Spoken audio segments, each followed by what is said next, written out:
Ассалаумағалейкум. Осыдан бір жыл бұрын бізге бір бауырымыз хабарласқан. Оған 2016 жылы төреліктің арбитражының шешімі шыққан. Сол бойынша жұмыста жүргізгенбіз. Қазір соны айтайын деп қуанышты хабарымды бөлісейін деп отырмын. Алло. Жәке, ассалаумағалейкум. Уағалейкум ассалам. Қалайсың? Рауан ғой, Рауан, Заңзаңғарынан. Заңзаңға Рауан. Құлам сізді. Кеше жоғары сотта іс болды ғой. Ау. Жоғары сотта іс қаралды ғой деймін, кеше кредитке байланысты. Соның сүйініш хабарымен бөлісейін, қуанышпен бөлісейін деп жатырмын. Жеңіске жеттік, әуелі Алла. Ана шешілді, 2016 жылғы шешімді де бұзды. Алматы қаласының да шешімін бұзды. Ана жаңа бюро по работе с дебиториями талаптар бәрі дұрыс емес деп шешімін бұзып тастады олардікін. Сол қуанышты хабармен бөлісіп жатырмын. Енді Алла бұйыртса, енді аресттерді шешіп тастаймыз. Ана жоғары соттың қаулысы шықсын, аресттерді шешіп тастаймыз. Сосын шоттарыңыз бәрі ашық, крутой болып жүре бересіз. Ал енді олар енді қайтадан сотқа беруі мүмкін, немесе нотариустан атқару жазба шығарып алуы мүмкін. Алло. Ондай кезде өзің білесің. Жаңа айтайын дегенім, олар ертең тағы да сотқа беруі мүмкін.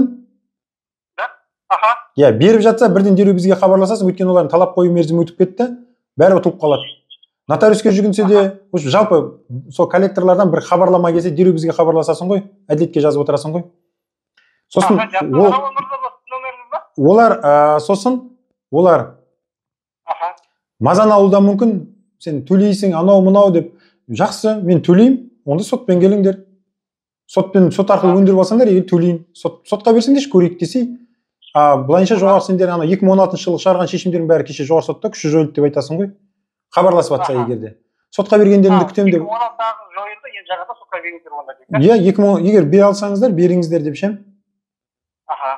Сөйтіп, кеше енді жақсы болды іс, енді тамаша өттес. Енді уайымдап барасың ғой жоғары сотқа. Әлде қайтеді екен деп, іс қалай болады екен деп. Енді қанша шығындалып жатырмыз. Бір жыл жүрдік қой, бір жыл ровно болайын деп тұр екен ғой. Бір жыл болды. Сабырлықпен сол күтейікші. Кеше Алматыда сөйтіп шешіп жіберетін ғой, өздері де қызық Алматы қаласының соты ше. Баяғыда мамырда бітетін сол кезде ше. Все, Алла разы болсын онда, бізге сенім артқаныңа. Рахмет, Рауан мырза. Сосын Рауан мырза, сосын бір тағы бір сұрағым бар еді, ренжімесеңіз.